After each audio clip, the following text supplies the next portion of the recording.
नमस्कार दोस्तों, मैं राहुल शर्मा आप सभी का हार्दिक अभिनंदन करता हूं टेक्स्ट बुक के प्लेटफॉर्म पर। 22 अप्रैल की घटना के बाद भारत सरकार ने पाकिस्तान पर अलग-अलग तरीके से हमले करने शुरू कर दिए। इसमें सबसे पहला जो हमला किया गया है वो कूटनीतिक तौर पर किया गया है।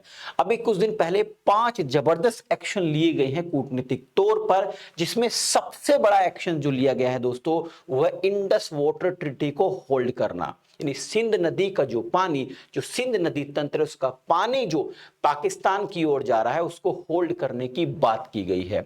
इस पर हमारे जो जल शक्ति मंत्रालय के जो कैबिनेट मिनिस्टर हैं CR पाटिल, उन्होंने कल ही एक स्टेटमेंट दिया है कि हम एक बूंद पानी भी पाकिस्तान में नहीं जाने देंगे। मैं आपको बता दूं दोस्तों, जो सिंध नदी तंत्र है इसमें 6 नदियां हैं जो भारत से पाकिस्तान की ओर बहती है। ऊपर की जो 3 नदियां जिसमें इंडस, झेलम और चेनाब है, इसका लगभग 97% जो वाटर है वो पूरा का पूरा पाकिस्तान में जाता है। अब इसी जो 3 नदियों के पानी को रोकने की बात की गई है CR पाटिल साहब के द्वारा। उन्होंने कहा कि हम एक बूंद पानी भी नहीं जाने देंगे पाकिस्तान में। इसके बाद फिर क्या था, जो पाकिस्तान के नेता है उनके स्टेटमेंट की झड़ी लग गई। सबसे पहले जो रिवर्ट किया वो पाकिस्तान के प्रधानमंत्री, जिनको मैं प्रधानमंत्री कम मानता हूं क्योंकि पाकिस्तान को चलाती है वहां की फौज।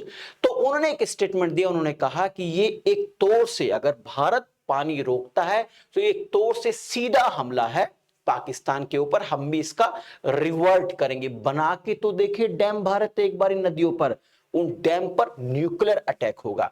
इसके अलावा दोस्तों नेशनल असेंबली जो है पाकिस्तान की, उसके मेंबर हैं आपके बिलावल भुट्टो जरदारी। तो बिलावल भुट्टो जरदारी ने कहा है कि अगर आपने पानी रोका तो हम खून की नदियां बहा देंगे, यानी कि एक तरीके से धमकी दी गई है भारत को। लेकिन दोस्तों भारत सरकार के बीच में और पाकिस्तान सरकार के बीच में जो स्टेटमेंट्स, जो एक्शंस की एक वॉर चल रही है, पहले भारत ने कूटनीतिक हमले किए, फिर पाकिस्तान ने कूटनीतिक हमले किए। ये जो कूटनीतिक हमलों का जो जवाब चल रहा है, इसके बीच ट्विटर, जिसको आज एक्स के नाम से जाना जाता है, उस पर एक अलग ही माहौल है दोस्तों।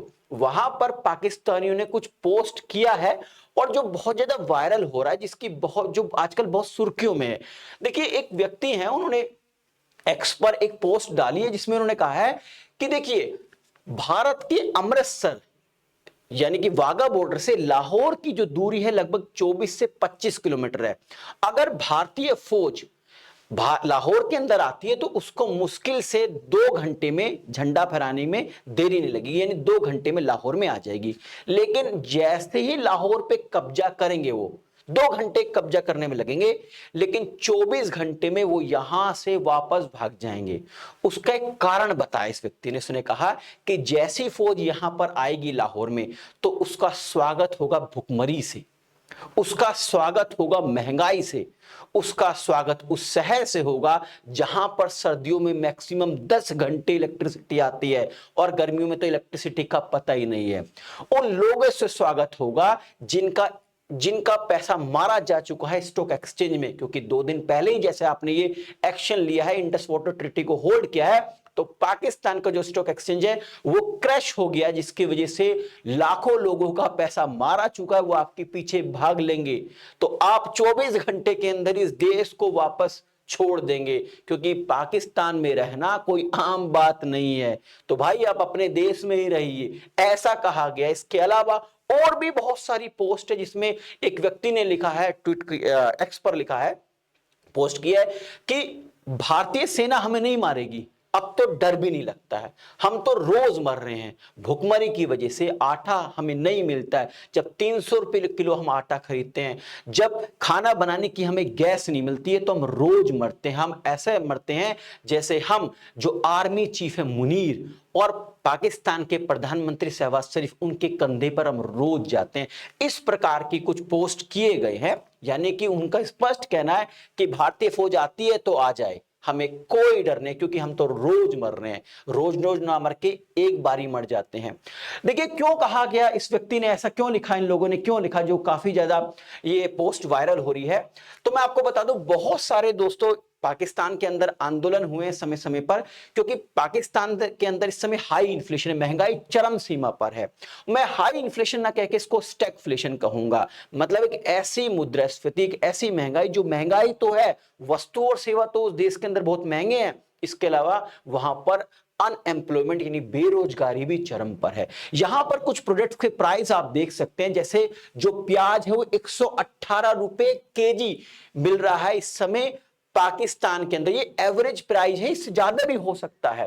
अब कुछ लोग कहेंगे भारत में भी आजकल ऐसे ही हो जाता है, 200 रुपए किलो प्याज हो जाती है, 200 रुपए किलो टमाटर हो जाता है। मैं मानता हूं, लेकिन सरकार तुरंत ही इंटरफेयर करती है उसमें और कोशिश करती है जो एसेंशियल कमोडिटीज हैं उनके प्राइस कम कर दिए जाएं। लेकिन ये प्राइस कांस्टेंट है पिछले 2 साल से पाकिस्तान के अंदर, इससे ज्यादा बेशक हो गए हो।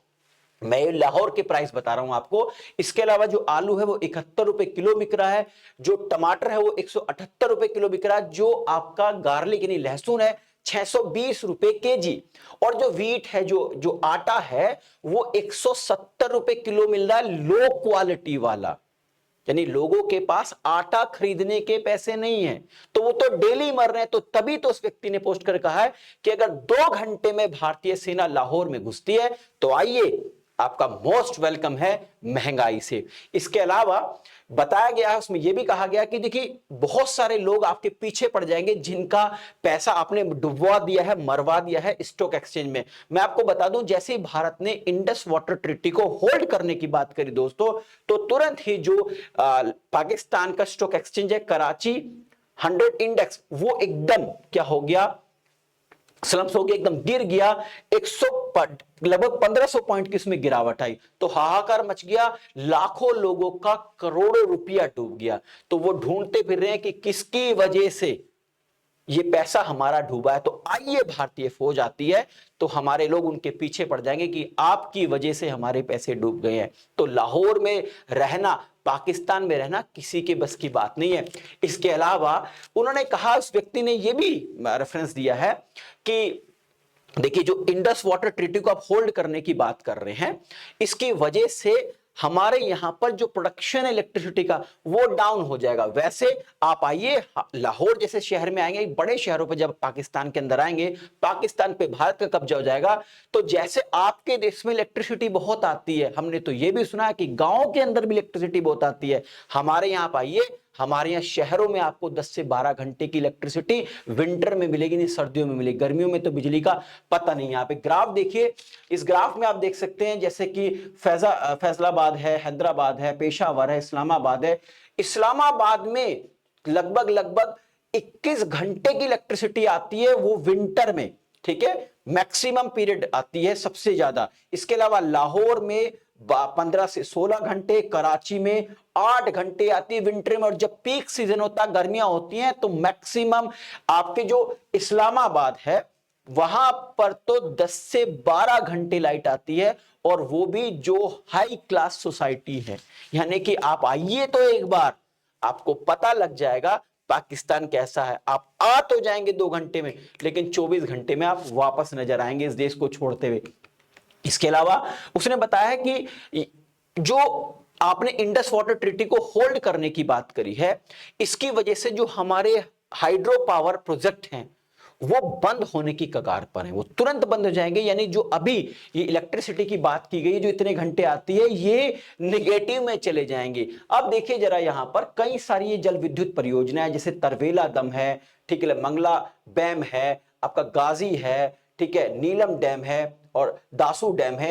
ये अलग अलग नदियों पे धोल, धोलम, जलम, धोलम, ये ट्राइब्यूटरीज हैं जो आपकी इंडस वगैरह हैं, इनकी सबकी ट्राइब्यूटरीज हैं जो अलग अलग स्थान पर बनी हुई हैं। कुछ जगह यहाँ पर आजाद कश्मीर लिख रखा है, आजाद नहीं है, वो पाकिस्तान ऑक्यूपाइड कश्मीर है, यानी कि वो हमारा क्षेत्र है भारत का, जिस पर आपने कब्जा किया हुआ। किराएदार आके रहने लगे और मकान खाली ना करे तो इसका मतलब ये थोड़ी है कि वो मकान किराएदार का हो गया है। अभी भारतीय फौज लगी हुई है, लेकिन इस व्यक्ति की बात से तो मुझे लगता है पीओके तो हमारा है ही, लेकिन पाकिस्तान आप अपने पास ही रखिए, क्योंकि जिस प्रकार से आजकल एक्स पर जो पोस्ट में लोगों में आपस में चर्चा हो रही है उससे तो लग रहा है कि पाकिस्तान दूर ही भला भैया, क्योंकि ना वहां बिजली है, ना वहां पीने का पानी है, ठीक है, ना ही वहां महंगाई चरम पर है। अगर खाने का कुछ अरेंजमेंट करना है तो सब कुछ महंगा है। तो ऐसे में दूर भली लोग भुखमंगे, ठीक है, भीख मांगते फिर रहे हैं। आप जानते हैं ना, सऊदी अरब जैसा देश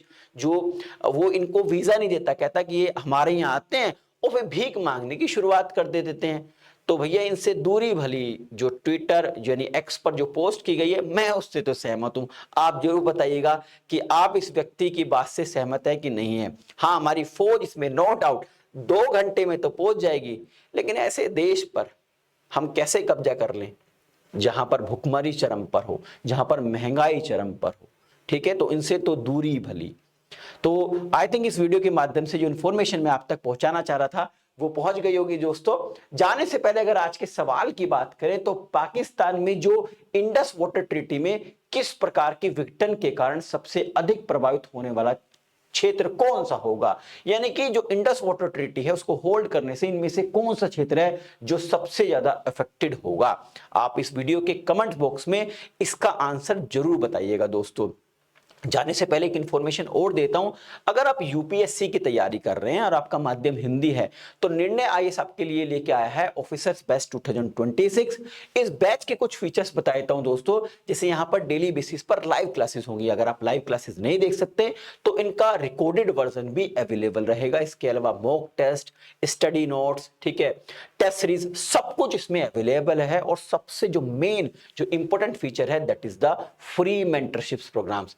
IAS रवि कपूर सर की देखरेख में आपको फ्री मेंटरशिप्स प्रोवाइड करी जाएगी। वीडियो पसंद आई है तो लाइक और शेयर करना ना भूलें ताकि मुझे एक मोटिवेशन मिल सके इस तरह के कंटेंट बनाने के लिए। हाँ, अगर आपने अभी तक हमारे चैनल को सब्सक्राइब नहीं किया तो चैनल को सब्सक्राइब करें और बेल आइकन को प्रेस करना ना भूलें ताकि जो भी मेरे लेटेस्ट वीडियो है उसका नोटिफिकेशन आप तक पहुंचता रहे। वीडियो पसंद आई तो लाइक और शेयर कीजिए। आप सभी का बहुत बहुत शुक्रिया। नमस्कार, जय हिंद दोस्तों।